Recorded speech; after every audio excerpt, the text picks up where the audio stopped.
Morning students. Class 8 chapter है 18 intensive farming. In the region where the size of farmland is very big, intensive farming is practiced. In this chapter of farming, the farm work is done by the machines. In extensive farming वहाँ पर होती है जहाँ पर कि बड़े बड़े farmlands होते हैं, वहाँ पर एक्सटेंसिव फार्मिंग होती है। और in this type of farming the farm work is done by machines. और इन फार्म हाउस में जो खेती की जाती है वो मशीनों के द्वारा की जाती है। 1 or 2 commercial crops are generally grown. और इसमें एक या दो कमर्शियल फसलें उगाई जाती हैं। The most important crop grown are wheat and maize. और इसमें जो मुख्य रूप से जो फसल उगाई जाती है, वीट गेहूं और मेज़ मक्का की फसल को उगाया जाता है। The total output is high. और इसका जो प्रोडक्शन होता है वो हाई होता है, but the yield per hectare लो। और जबकि ज़मीन जितनी ज़मीन होती है उससे उसका जो उत्पादन जितना होता है उससे ज़्यादा ही होता है यहाँ पर। Mixed farming. In mixed farming livestock are reared along with crop farming. Mixed farming में क्या होता है कि फसलों को उगाया जाता है वो लिव स्टॉक के हिसाब से उगाया जाता है। Fodder crop are cultivated along the food crop.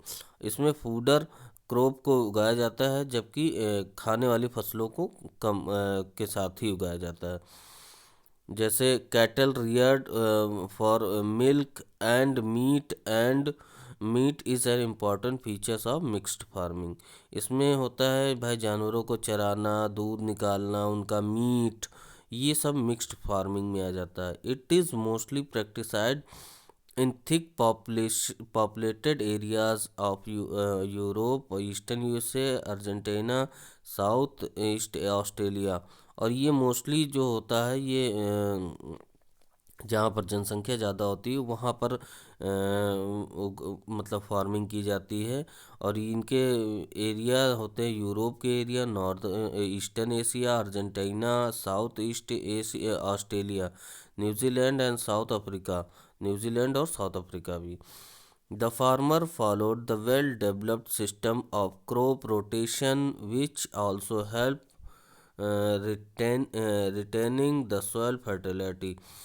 जो किसान होता है वो वेल डेवलप्ड सिस्टम को अपनाकर फसल को उगाता है और फसलों का रोटेशन करता है कि भाई पहले कौन सी फसल उगेगी उसके बाद कौन सी फसल उगेगी। इससे क्या होता है कि जो सॉइल की फर्टिलिटी है वो भी बढ़ती रहती है। The yield is generally high efficient method of farming. इसकी वजह से जो क्या बोलते हैं इसके प्रोडक्शंस होता है वो ज़्यादा हो जाता है एक अच्छे मतलब इफेक्ट मेथड ऑफ फार्मिंग के द्वारा।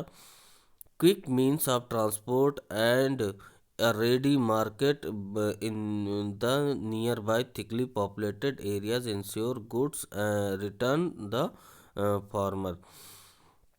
इसमें क्या होता है कि ये जितना भी फसल उगती है तो यहाँ पर अच्छा ट्रांसपोर्ट का सिस्टम होता है, जिससे कि जो उनकी फसल उगी होती है वो पास के बाज़ार में तुरंत बिकने के लिए चली जाती है, जिससे कि फार्मर्स को अच्छा रिटर्न मिलता है।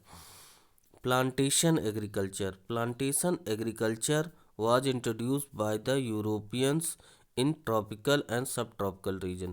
प्लांटेशन एग्रीकल्चर जो था वो यूरोपियन द्वारा स्टार्ट किया गया था ट्रॉपिकल और सब ट्रॉपिकल एरियाज़ में।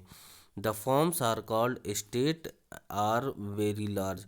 और जो इनके फॉर्म्स होते थे इनको स्टेट बोला जाता जो कि बहुत बड़े होते थे। इसमें क्या होता था कि एक एक पेड़ लगा दिया जाता था पूरे उसमें खेतों में, बड़े बड़े मतलब बड़े बड़े जैसे आम के हैं, अमरूद के हैं, ये फॉर्म्स जो थे ये स्टेट कहलाते थे।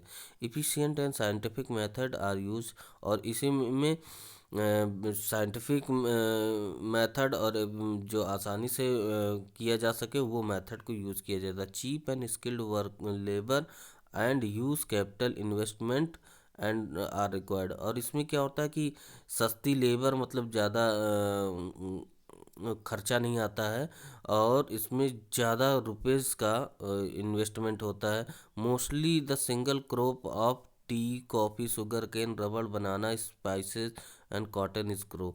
और इन प्लांटेशन एग्रीकल्चर में मोस्टली जो फसलें उगाई जाती हैं वो हैं जैसे टी, चाय, कॉफ़ी, शुगर केन, गन्ना, रबड़, banana, spices and cottons is grown.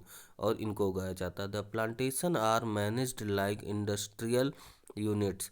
और यहाँ पर जो पेड़ पौधे उगाए जाते हैं वो इंडस्ट्रियल यूनिट्स के हिसाब से उगाए जाते हैं।